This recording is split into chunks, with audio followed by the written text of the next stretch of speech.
লবণ, জিরার গুঁড়া, ধনে গুঁড়া, লঙ্কার গুঁড়া,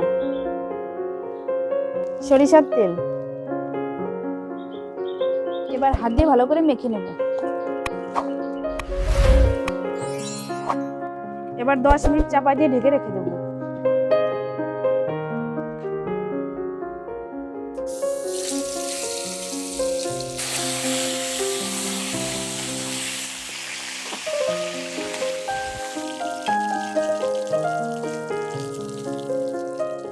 জিরে বাটা,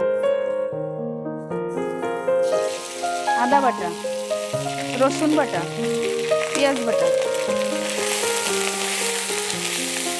শুকনো লঙ্কা, তেজপাতা,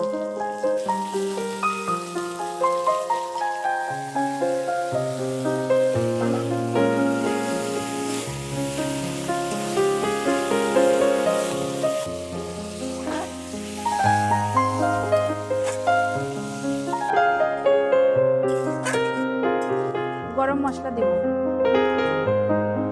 ঢেকে দেব।